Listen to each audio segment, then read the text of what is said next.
Buenas tardes.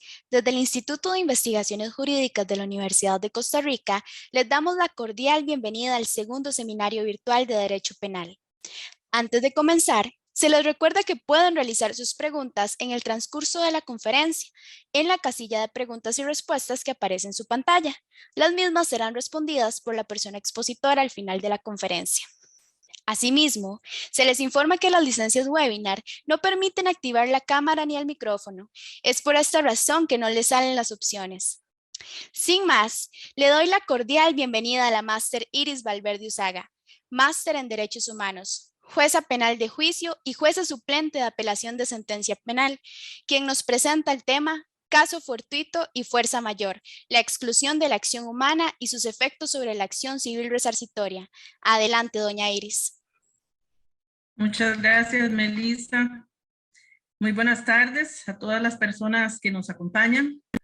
Doy en primer lugar las gracias al Instituto de Investigaciones Jurídicas de la Universidad de Costa Rica, a su director, el doctor Gustavo Chan, y a todo el personal que ha estado en contacto y han sido muy amables en ayudarme a intervenir, a unirme a esta actividad con la cual me honran.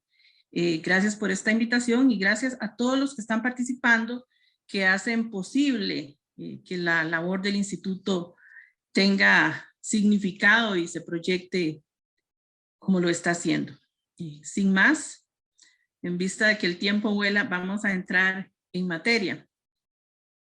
El tema de la exposición, como ya se mencionó, es la exclusión de la acción humana y sus efectos sobre la acción civil resarcitoria. Y para hablar de la segunda parte de este tema, tal como está planteado, pues necesariamente hemos de referirnos a la primera parte, a los conceptos de caso fortuito y fuerza mayor. Cuando utilizamos estas palabras, todos tenemos alguna noción de lo que se trata. Aquello que ocurre debido a la fatalidad, debido al azar, y de alguna manera remueve nuestra noción sobre el destino, sobre lo inevitable, contra lo que no tenemos ningún poder. Por algo, los anglosajones utilizan una expresión que es muy elocuente cuando se refieren a los eventos que calificamos como fuerza mayor como acts of God, actos de Dios, y es que efectivamente nos da la idea de aquello contra lo cual somos impotentes, no tenemos posibilidad de modificar. Todos, por supuesto, vivimos pensando en que nuestros planes van a llevarnos a un destino determinado, que si emprendemos un viaje vamos a llegar al lugar, a la meta. Y cuando sobreviene lo inesperado, pues esto genera efectos a veces irreparables. Efectos no solo en quien recibe, digámoslo así, el golpe de la fatalidad, sino también en las demás personas, quienes le rodean, la sociedad en general. Y por esa razón, necesariamente el derecho tuvo que ocuparse de esta cuestión. Son las normas jurídicas las que van a determinar cuál es la consecuencia legal de estas situaciones, estas circunstancias no planeadas que más bien irrumpen en nuestra vida y a veces desbaratan nuestros planes. Son las normas jurídicas las encargadas de definir hasta qué punto se nos puede hacer responsables por sucesos sobre los que no teníamos ningún control. Y estos conceptos de caso fortuito y fuerza mayor, a pesar de que son las normas las que nos van a decir qué consecuencias tendrá aquel hecho en el que ellos intervengan, sin embargo, las normas no los definen, como pasa tantas veces. Las normas nada más utilizan los conceptos y corresponde al jurista, pues, darles contenido. Muchas veces vamos a ver que se utilizan los dos vocablos en la norma jurídica, y esto no nos ayuda a esclarecer si se trata de la misma cosa o si tienen una naturaleza distinta. Y esta imprecisión ha sido motivo de discusiones a lo largo del tiempo. El autor Federico Torrealba, en su obra Responsabilidad Civil, hace un aporte al analizar la evolución histórica que han tenido estos vocablos. Entonces, comienza situándonos en los tiempos de los jurisconsultos romanos, cuando se utilizaban estas dos nociones, igual que hoy, sin llegar a definirlas, pero muchas veces de una manera equivalente una a la otra, sin diferenciarlas. Esta es la tesis monista, en tanto plantea que los dos vocablos tienen en realidad el mismo significado, son esencialmente lo mismo, son sinónimos, y que por lo tanto se pueden utilizar indistintamente. Mientras que con posterioridad surge la tesis dualista, y esto también se ve reflejado en la jurisprudencia nacional, como lo vamos a ver luego. Esa evolución entre una posición y la otra. En la tesis dualista se entiende que son conceptos diversos, que pueden distinguirse y deben distinguirse uno del otro, y que las consecuencias entonces pueden ser, no necesariamente, pero pueden ser distintas. Por supuesto que esa distinción carece de interés cuando los dos vocablos, como sucede a menudo, se utilizan juntos en la norma. Que es lo que sucede, por ejemplo, con el artículo 33 del Código Penal. Simplemente dice, no es culpable quien realiza el hecho típico por caso fortuito o fuerza mayor. Ese no es culpable, luego lo vamos a examinar, pero lo que me interesa en este momento es destacar que se utilizan los dos conceptos con la misma consecuencia. Según la norma, no es culpable. Y esto significa entonces que la distinción aquí no va a ser importante porque pues los dos van a tener idénticos efectos. Pero, y esto sucede también en otras ramas del derecho. Por ejemplo, en el artículo 702 del Código Civil, que se refiere al incumplimiento del deudor cuando provenga de caso fortuito o fuerza mayor, se le exime de responsabilidad por ese incumplimiento. Entonces ahí también se mencionan los dos vocablos, los dos conceptos, y por ende, pues la distinción no nos va a aportar mayores efectos prácticos. El problema, por supuesto, surge cuando solo aparece uno de estos conceptos en la norma. Si el texto legal solo utiliza la expresión caso fortuito o la expresión fuerza mayor, entonces la pregunta que surge es, ¿debemos entender que cubre ambas figuras, aunque no las mencione, aunque solo mencione una de ellas? ¿O debemos entender que los efectos que esa norma está disponiendo solo se van a aplicar a ese concepto que expresamente se enunció y no al otro? ¿Qué es lo que pasa, por ejemplo, con el artículo 1048 del Código Civil, en su párrafo quinto, o con el artículo 190 de la Ley General de Administración Pública, entre otras normas? De manera que, si esa distinción, conocer y entender de qué se trata, es importante, es muy relevante cuando aplicamos algunas de las normas que solo mencionan uno de estos conceptos. Históricamente, la Corte de Casación, la Corte Suprema de Justicia, cuando asumía esa función, adoptó la tesis monista en sus inicios, digámoslo así, al tratar estos temas.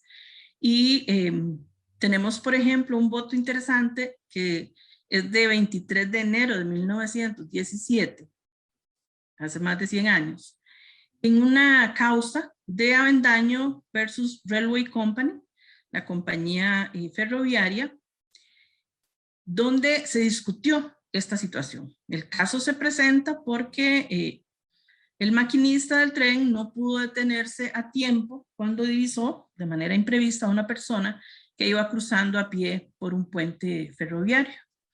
De manera que aquí se discutió el efecto que tenía esas circunstancias, si era caso fortuito, si era fuerza mayor, y en ese voto del año 1917 dijo la Corte de Casación lo siguiente, me permito leer: la ley no define la fuerza mayor y el caso fortuito, y conforme a la doctrina, esas expresiones se emplean en los códigos conjunta o separadamente, pero como términos equivalentes, para calificar el hecho dañoso no imputable, sea por lo imprevisto del suceso o porque sus consecuencias no pudieron evitarse. Entonces vemos claramente que se propone entenderlos como conceptos equivalentes, donde independientemente de que se mencionara uno o los dos, en la norma iban a tener las mismas consecuencias. Sin embargo, esa tesis y esa posición fue evolucionando y en nuestro tiempo, tanto la Sala Primera en materia civil como la Sala Tercera de la Corte Suprema de Justicia, cuando conoce de estos temas con motivo de los procesos donde hay acción civil resarcitoria que llegan a la Sala de Casación Penal, han adoptado la tesis dualista, distinguiendo así la naturaleza y las consecuencias diversas del caso fortuito y la fuerza mayor. De acuerdo con esta postura, si la norma menciona solo uno de estos institutos como eximente de responsabilidad civil, no se podrá extender ese efecto al otro instituto si no está expresamente indicado, que es lo que ocurre, por ejemplo, con el párrafo quinto del artículo 1048 del Código Civil, como luego lo vamos a ampliar. Entonces, como les decía, llegando a este punto de la necesidad de definirlos y de ver sus alcances, podemos mencionar, básicamente, es lo que ha dicho la jurisprudencia nacional sobre la distinción entre estos conceptos, que el caso fortuito, que deriva de la voz latina casus, que significa literalmente, y fortuitus, caída, casus significa caída y fortuitus debido al azar, entonces se refiere a un hecho que, por ser imprevisible, y en esto vamos a recalcar, imprevisible aún utilizando una conducta diligente, deviene inevitable. Lo fortuito es entonces lo que ocurre debido al azar, es un evento inevitable debido a su imprevisibilidad, y en esto los delitos culposos van a cobrar una especial relevancia en la discusión, porque el tema de si el resultado era o no era previsible, pues va a estar en el centro del concepto de culpa, como falta el deber de cuidado, tal como lo conocemos. Por su parte, la fuerza mayor, o vis mayor, o simplemente vis, ha sido definida como una causa externa o exterior a la actividad del sujeto, que también es imprevisible, y en todo caso, aún en el supuesto de que pudiera ser prevista, es irresistible, es decir, no puede ser controlada a voluntad. Citando a los juristas romanos, se ha definido el caso fortuito como todo lo que la inteligencia humana no puede prever o que previsto no puede resistir. Entonces, en esta máxima vemos que están fundidos los dos conceptos, tanto el de lo imprevisible y por ende inevitable, que es propio del caso fortuito, como lo irresistible, aún en el caso de que pudiera ser previsto, que se refiere a la fuerza mayor. Alberto Brenes Córdoba, nuestro distinguido tratadista nacional, ha sido muy citado por la jurisprudencia en cuanto a los conceptos y las definiciones que él da, y él dice que el caso fortuito alude a la circunstancia de ser una cosa imprevista y la fuerza mayor a la de ser cosa insuperable. Así que vemos que es básicamente ese mismo concepto que venimos comentando. Entonces, Podríamos decir que estas definiciones proceden básicamente del derecho civil, donde se entiende el caso fortuito como un evento imprevisible, aún utilizando una conducta diligente, y por esa razón inevitable, mientras que la fuerza mayor es un evento que aún cuando pudiera preverse, y en eso el ejemplo clásico es el de los hechos de la naturaleza, algunos de ellos, pues el resultado de un sismo, por ejemplo, puede eventualmente preverse, pero resulta inevitable o insuperable para el ser humano. Hay una definición también que encontramos reiteradamente en la jurisprudencia nacional que procede del diccionario jurídico de don Manuel Osorio y dice: la fuerza mayor libera de responsabilidad en todos los casos porque es exterior a la esfera de actividad del autor del daño, mientras que el caso fortuito constituye un riesgo que, por ser inherente a la actividad del autor, queda a su cargo, a menos que la ley disponga lo contrario.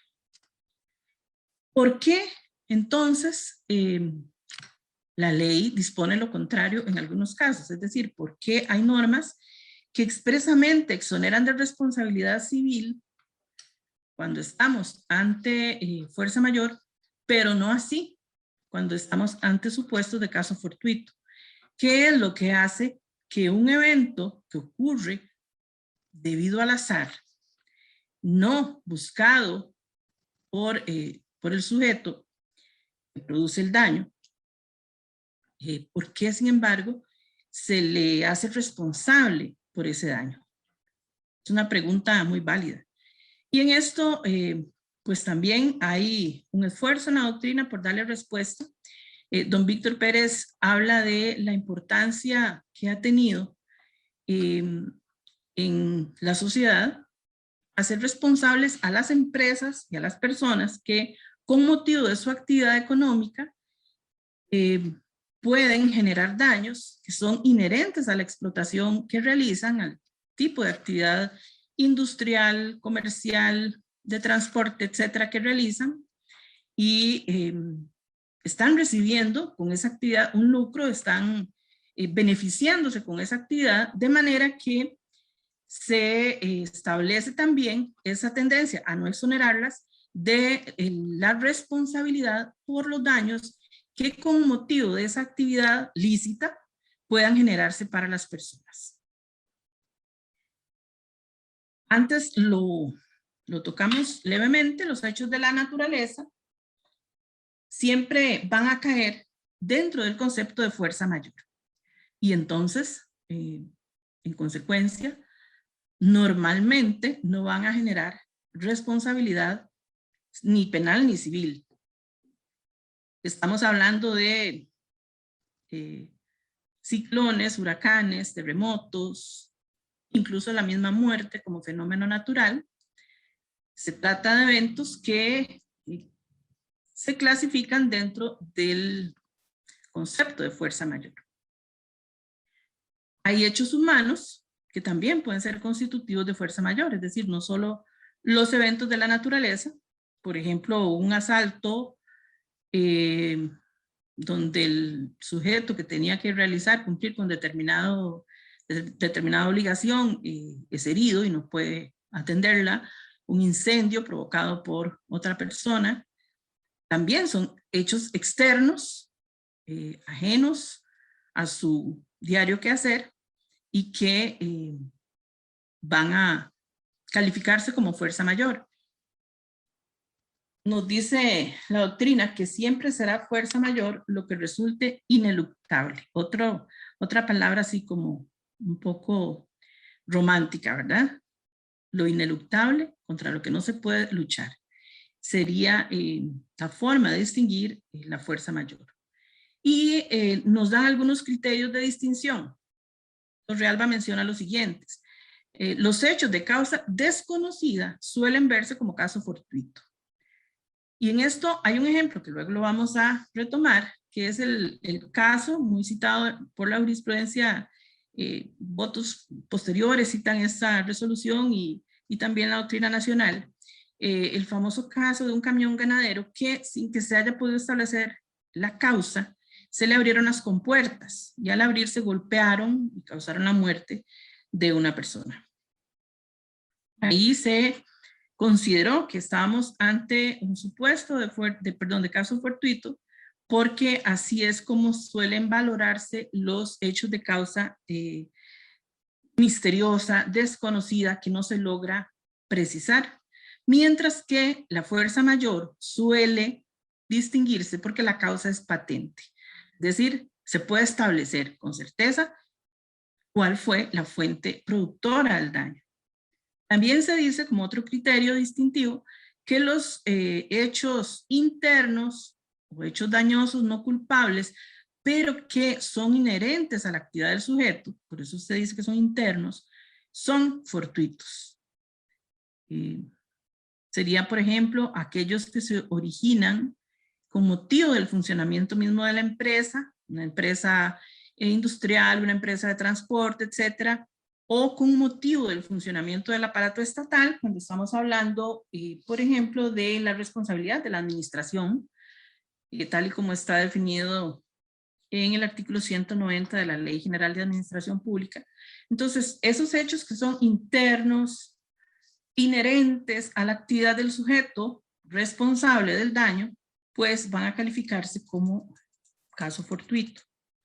Mientras que la exterioridad es la característica distintiva de la fuerza mayor. No solo se concibe como un suceso de carácter inevitable, sino también externo al sujeto. Y por esa razón, por ser externo, ajeno a él, es que no se concibe en la mayoría de los casos que puedan generarle responsabilidad, no solo en lo penal, que ninguno de los dos, lo veremos luego, sino también en cuanto a lo civil.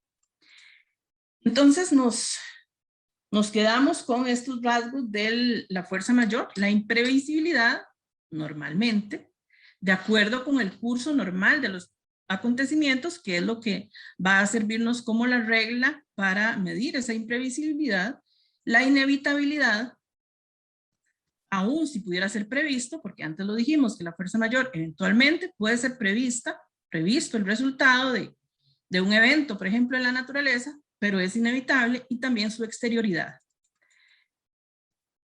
Ahora, pasando, porque estábamos basándonos en las definiciones que dan los autores de la materia civil, pasando a los autores del derecho penal, vamos a encontrar que muy a menudo se citan los dos términos, caso fortuito y fuerza mayor, sin distinguirlos. De manera genérica, como todo hecho imprevisible y por eso inevitable, o que habiendo sido previsto, de todas maneras es inevitable. Así en términos generales, sin distinguir uno del otro.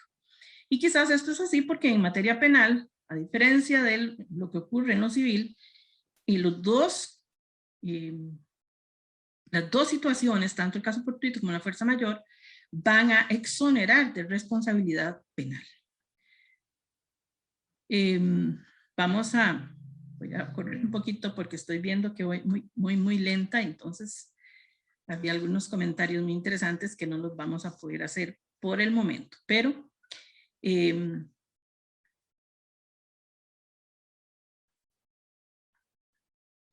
vamos a pasar. Un autor que encontré que sí hace un esfuerzo por distinguir los dos conceptos es Carlos Creus. En una de sus obras no lo distingue, pero luego sí encontré en su Derecho Penal Parte General ese desarrollo, digamos, de los dos conceptos como conceptos con diversa naturaleza, pero me llamó la atención que al hablar de los eventos que resultan para el ser humano irresistibles, inevitables, los califica como fuerza física irresistible. Es un concepto que en otros momentos utiliza la doctrina para hablar más bien de los casos de coacción, que se distingue entre la vis absoluta y la vis relativa, y entonces se habla de fuerza física irresistible como la vis absoluta. Creus habla de la fuerza física irresistible como un caso de ausencia de voluntad, ausencia absoluta de voluntad, como una situación que se produce en virtud de una fuerza externa al sujeto, y pone, por ejemplo, como ejemplo de ello, las fuerzas de la naturaleza, y sin llamarlo fuerza mayor, en realidad está asimilando ese concepto a los efectos de la fuerza mayor. Y esa manera de concebir la vis absoluta como equiparable al concepto y a las consecuencias que tiene para nosotros la fuerza mayor, la encontré también, se expresó en un voto de la Sala Tercera de la Corte Suprema de Justicia del año 1994, en el que se estaba discutiendo sobre un delito, un posible delito. Estaba hablándose de un hecho culposo. Es la resolución número 372-F-94 del 23 de septiembre de ese año, en donde se dice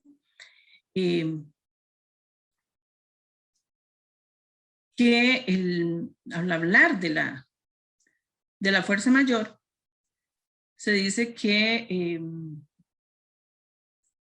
se trata de una causa de exclusión de la acción y no de la culpabilidad, como lo indica el texto legal, el artículo 33 del Código Penal, y se indica que se trata de la llamada fuerza física irresistible, que se refiere a aquellos supuestos en que opera sobre el hombre una fuerza de tal entidad que le hace intervenir como una mera masa mecánica. Entonces, precisamente este concepto de fuerza física irresistible o vis absoluta está aquí, digamos que utilizándose o equiparándose a lo que conocemos normalmente como fuerza mayor. Y esa solución de ese voto es criticada por otro autor nacional, en superior del delito, don José Arnoldo González, se refiere a ese voto y critica la posición de la Sala Tercera de la Corte Suprema de Justicia en aquella oportunidad, al mezclar, digámoslo así, es lo que él entiende, la vis convulsiva y la vis absoluta con el concepto de fuerza mayor. Pero bueno, las discusiones teóricas son propias, son inherentes a nuestro oficio, es interesante el tema. Y lo que me interesa acá es recalcar que en todo caso también estamos hablando, sea que le llamemos fuerza mayor o no, de un acto externo, irresistible para el sujeto, que este no puede evitar, que no tiene poder para controlarlo y que es lo que nosotros pues estaríamos ubicando como fuerza mayor. Pasamos a discutir cómo debemos concebir estos conceptos como casos de ausencia de tipicidad o de ausencia de acción. Hay muchos votos de la Sala Tercera de la Corte Suprema de Justicia que hablan de ausencia de tipicidad y dicen los eventos que resultan inevitables son incompatibles con la noción de tipicidad, lo cual es cierto tanto para los delitos dolosos como incluso para los delitos culposos en los que hay relacionado con la culpa, y creo que ya lo había mencionado, hay esa noción de la previsibilidad del resultado que podía ser evitado y que al no haberse precisamente actuado con la debida diligencia para evitarlo, es que surge la culpa. Entonces nos dice en este voto, que es el 676-98 de la Sala Tercera del 17 de julio de 1998, nos dice que es un caso famoso, y digo famoso porque varios autores nacionales lo mencionan al desarrollar este tema. Es el famoso caso del Mataburros, que aparece de manera imprevista sobre la autopista Florencio del Castillo en horas de la noche, cuando el conductor viene transitando normalmente por su carril. Se encuentra con el Mataburros, vira hacia la izquierda para esquivarlo, cae sobre la línea divisoria y ahí pierde el control del vehículo, que cae sobre el carril que va de San José a Cartago, y se producen los resultados dañosos, se producen muertes.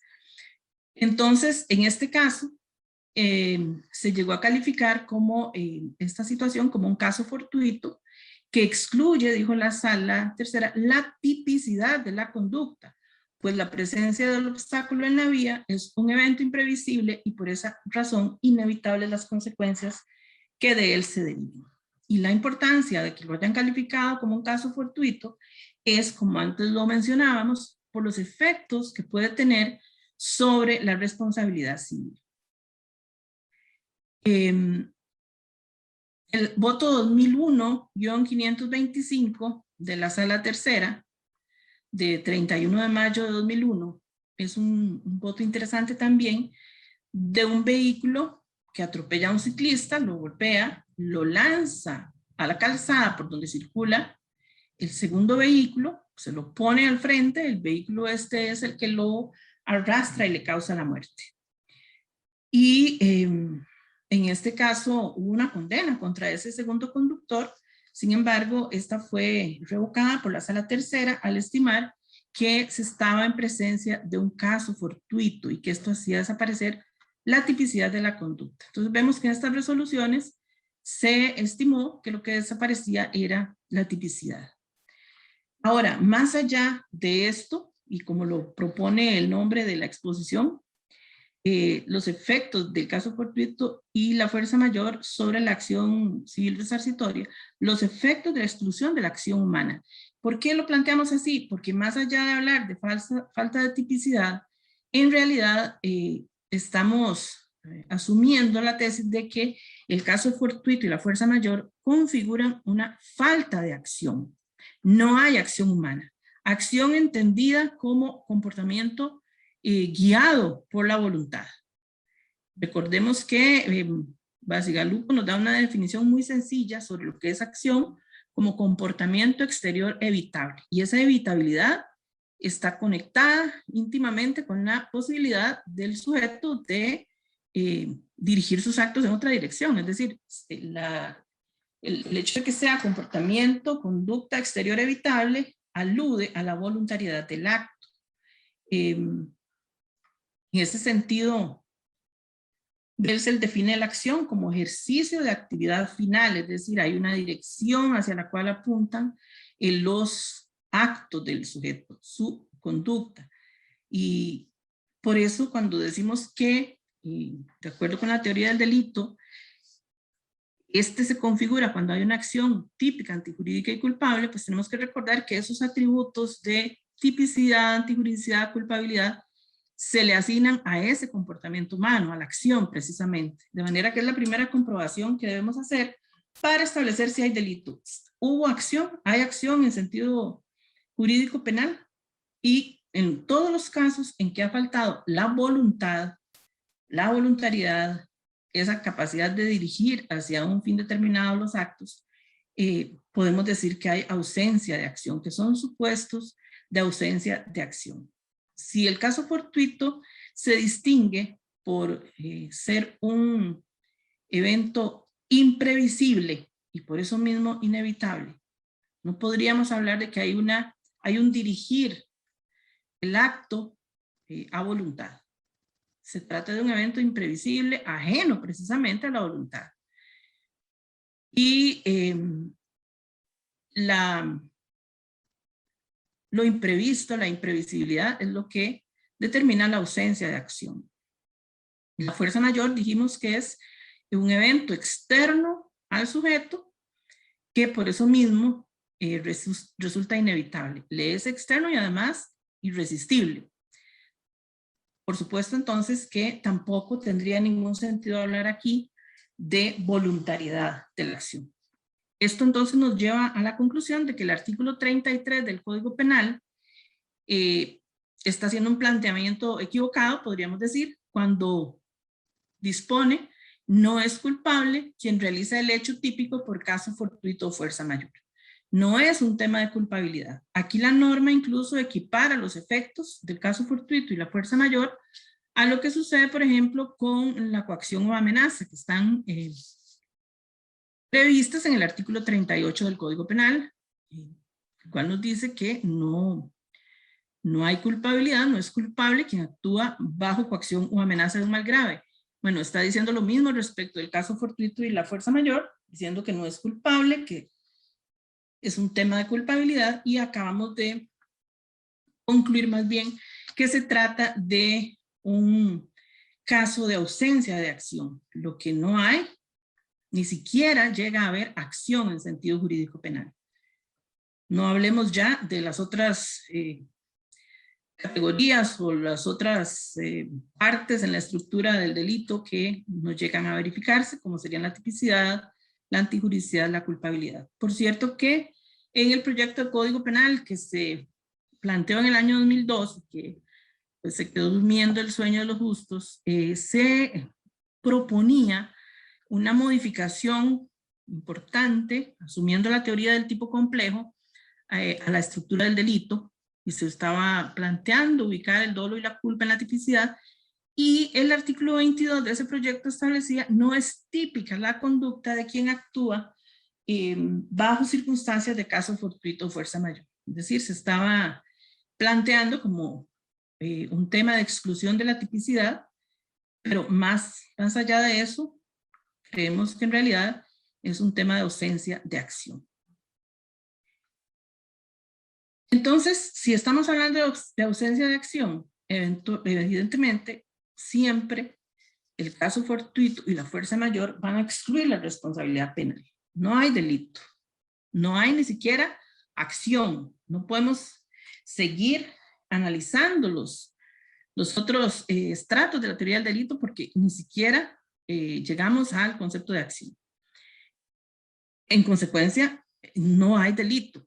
No, nunca vamos a poder hablar de delito si se constata que estamos en circunstancias que configuran caso fortuito o fuerza mayor. Y como antes lo mencioné, aquí la distinción pues no es relevante. En materia penal siempre se va a excluir el delito. Lo problemático viene a suceder cuando en el proceso penal se ha ejercido la acción civil resarcitoria y la sentencia se tiene que pronunciar no solo sobre la responsabilidad penal, que en este caso la estaría descartando porque no se configura el delito, no hay acción, pero ¿qué pasa si también se ejerció la acción civil resarcitoria y esa sentencia necesariamente va a tener que pronunciarse sobre la responsabilidad civil del sujeto? En nuestra jurisprudencia de la Sala Tercera de la Corte Suprema de Justicia, de los tribunales de apelación penal, ha insistido en los últimos lustros, de manera reiterada, se ha dicho que la absolutoria penal no exime al juez, no exime al tribunal de valorar si subsiste una responsabilidad civil por el daño causado con base en otras fuentes normativas. Y otras fuentes normativas, pues, se refiere a las normas en general del ordenamiento jurídico que pudieran establecer alguna forma de responsabilidad sin culpa, puesto que se está excluyendo el delito, y que pudiera ser aplicada. En esto debe señalarse que la mayoría de las normas que admiten la fuerza mayor como eximente de la responsabilidad civil no lo hacen así con el caso fortuito. Si es un tema de caso fortuito, subsiste la responsabilidad, pero hay algunas normas que en presencia incluso de fuerza mayor mantienen la responsabilidad civil. Y tal es el caso de la Ley General de Aviación Civil costarricense, donde se establece que las empresas de transporte aéreo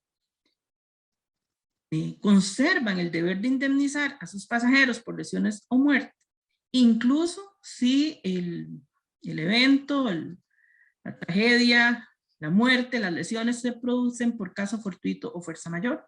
Entonces vean que en ese caso es uno de los pocos en los que incluso la fuerza mayor tampoco exime del deber de indemnizar. En la mayoría de los supuestos normativos que tenemos, de las hipótesis que podemos formularnos y la aplicación de las normas que podemos aplicar a esos eventos, lo que se establece es que la fuerza mayor sí excluye, sí exime de la responsabilidad civil, así como lo hace con la responsabilidad penal, no así el caso fortuito. Lo importante entonces es tener claro que una vez absuelto el imputado, por cualquier motivo, puede ser una ausencia de culpabilidad, pero en este caso estamos hablando, si fuera absuelto por caso fortuito o fuerza mayor, igual puede ser condenado civilmente. Si estamos en los supuestos de una norma, de otras ramas del derecho, que establezcan esa posible responsabilidad, aún existiendo fuerza mayor, como decíamos antes, el caso de la Ley General de Aviación Civil, o en la mayoría de los casos, si hay fuerza mayor, sí se exime de la responsabilidad civil, pero no si se trata de caso fortuito. Y por eso tanto interés en poder distinguir estos dos vocablos y estas dos situaciones. Aquí hay que recalcar que no se trata de una responsabilidad derivada de delito. El artículo 103 del Código Penal nos refiere a la reparación civil como un deber, como una consecuencia derivada de todo hecho punible, y se dice que esta va a desglosarse en lo siguiente: la restitución de las cosas, o en su defecto el pago del respectivo valor, la reparación de todo daño y la indemnización de los perjuicios causados, y el comiso. Entonces, estos se plantean como consecuencias civiles del hecho punible. Pero si estamos ante un caso fortuito o de fuerza mayor, estamos excluyendo el hecho punible. Estamos diciendo que no hay delito. En consecuencia, ¿qué pasa con esta disposición? La jurisprudencia ha entendido que la restitución de las cosas al estado anterior al delito y el comiso, cuando procede en favor del Estado, son consecuencias que igualmente van a operar aunque no se haya ejercido la acción civil resarcitoria. Es decir, de pleno derecho deberán ordenarse si proceden, pero no así la indemnización de los daños y perjuicios, la reparación del daño, que solo va a ordenarse si se ejerció dentro del proceso la acción civil resarcitoria. Y por lo tanto, si hay una sentencia absolutoria por caso fortuito o fuerza mayor, ¿en qué casos, ya teniendo esa absolutoria en lo penal, se debe declarar con lugar, y en qué casos se podría acoger la acción civil resarcitoria a pesar de haberse dictado una absolutoria a favor del imputado? Mucho tiempo la jurisprudencia nacional, tenemos muchos votos para ejemplificarlo, dijo que para poder indemnizar, si se absolvía el imputado, debía al menos verificarse un injusto penal, es decir, una acción típica y antijurídica, independientemente de que se absolviera por estimar que no había culpabilidad, tenía que existir un injusto penal, y en esa medida estarse en presencia de dolo o culpa en la conducta del sujeto para poder indemnizar. Tengo aquí, a manera de ejemplo, el voto 108-F-97 del Tribunal de Casación Penal del Segundo Circuito Judicial de San José, donde se sostiene esa posición, y hay otros. El famoso caso del Mataburros que antes le mencioné, que fue analizado por la Sala Tercera de la Corte Suprema de Justicia en la resolución 676-98 de 17 de julio de 1998, sostiene: tratándose de responsabilidad civil extracontractual derivada de una conducta delictiva, para que sea procedente el resarcimiento, deberíamos estar al menos frente a un injusto penal. Es decir, un hecho típico y antijurídico. Así expresamente lo decían las resoluciones de los más altos tribunales, y los jueces de la República pues nos hacíamos eco de esa postura. Y si no hay injusto penal, no hay posibilidad de acoger la acción civil resarcitoria.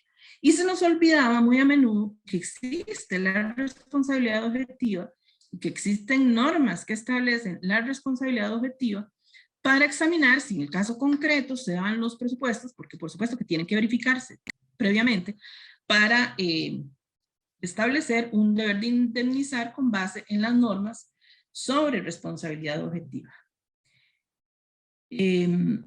Aquí hay un voto de la Sala Tercera también, que anuló una condena que se había dictado contra uno de los imputados, eran 2 acusados. Un vehículo golpea al ciclista y el producto de ese golpe lo lanza al carril por el cual viene transitando el otro vehículo, un taxista, y este lo arrolla. Y es ahí donde fallece.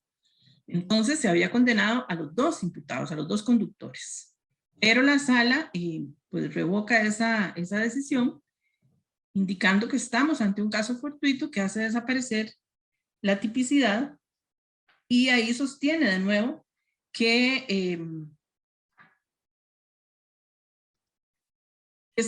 al eliminarse la tipicidad de la conducta desaparece la responsabilidad penal, pero en ese caso, en cuanto a las consecuencias civiles del hecho, descartan la responsabilidad civil tanto del segundo conductor como de la organización que era propietaria del vehículo que él conducía, por considerar que no hubo ni dolo ni culpa. Entonces, dicen esta expresión, es imposible decretar la condena civil sin esos elementos, dolo o culpa, ya que para que un individuo deba responder civilmente por su conducta, se requiere que haya actuado con dolo, falta, negligencia o imprudencia. ¿Qué es lo que pasa? Que se aplicó el concepto de responsabilidad civil del artículo 1045 del Código Civil, pero erróneamente, porque en realidad ahí no hubo, en ese segundo conductor, no hubo culpa, sino que el hecho obedeció a un caso fortuito. Ahí en este voto sí se hace un análisis sobre la responsabilidad objetiva derivada del artículo 1048 del Código Civil, y en ese caso la sala la descarta por estimar que no se daban los presupuestos porque no se trataba de una explotación comercial del vehículo, sino que era otro tipo de relación, la que existía entre la empresa y el vehículo, y otros fines los que se cumplían, y por eso descartó la responsabilidad objetiva. Pero digamos que no se ponía énfasis en la posibilidad de que a pesar de la absolutoria surgiera la responsabilidad civil con base en las normas sobre responsabilidad objetiva. Hay muchos otros votos en los que se analiza esta situación, hasta que finalmente llegamos a un enfoque distinto, ya en las últimas décadas, digámoslo así, donde el énfasis se pone en verificar si en el caso concreto, a pesar de que se excluye la acción desde el punto de vista jurídico penal, y en esa misma medida se establece que no hay delito, pero si se dan las circunstancias para una condena civil, para una condena al pago de daños y perjuicios con fundamento en las normas sobre responsabilidad objetiva. Y ahí es donde se hace todo el análisis, todo el desarrollo sobre la responsabilidad basada en el riesgo creado, es decir, quien es dueño, poseedor, explota máquinas motivas, cualquier tipo de medios de transporte, contrata trabajadores para labores peligrosas, industrias, etcétera, está creando un peligro en su propio provecho, por el cual debe responder en caso de que sobrevengan daños con motivo del ejercicio de esa actividad. Y entonces ahí ya la jurisprudencia nacional hace una clara distinción, y me refiero a la jurisprudencia de la materia penal, pero ya incursiona en este terreno y hace una clara distinción entre la responsabilidad subjetiva que contempla el artículo 1045 del Código Civil y la responsabilidad objetiva del, por ejemplo, los párrafos 4 y 5 del artículo 1048 del Código Civil. Y otras normas que también la recogen, como la ley de tránsito, algunas otras normas de comercio, de otras ramas del derecho, la Ley General de Aviación Civil que mencionábamos, pero por supuesto lo que cabe acá es verificar primero cuál es la norma que establece esa posible responsabilidad objetiva, ya sea para el propio el que fue imputado y demandado en el proceso, o muchas veces la responsabilidad objetiva solo va a recaer sobre el dueño de la empresa, de la actividad del vehículo, por ejemplo, y si se dan los presupuestos, que la norma que estamos por aplicar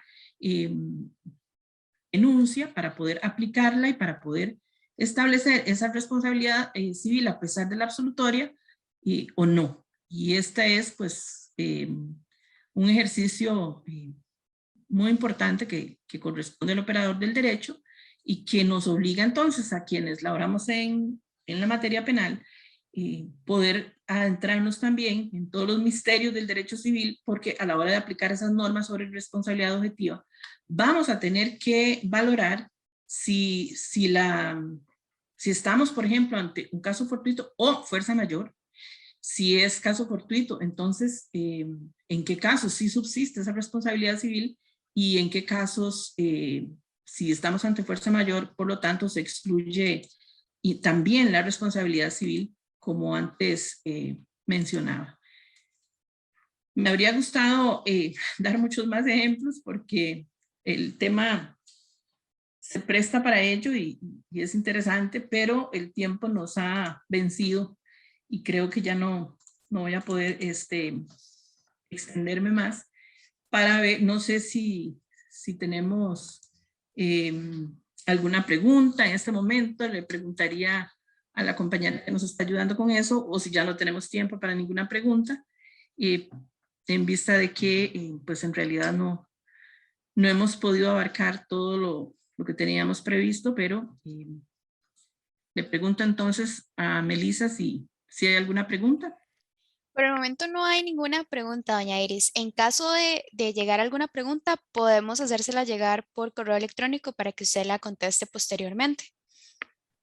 Perfecto, entonces me comprometería, si mandan alguna pregunta, a darle respuesta a través del correo, con la colaboración de la compañera o los compañeros del instituto.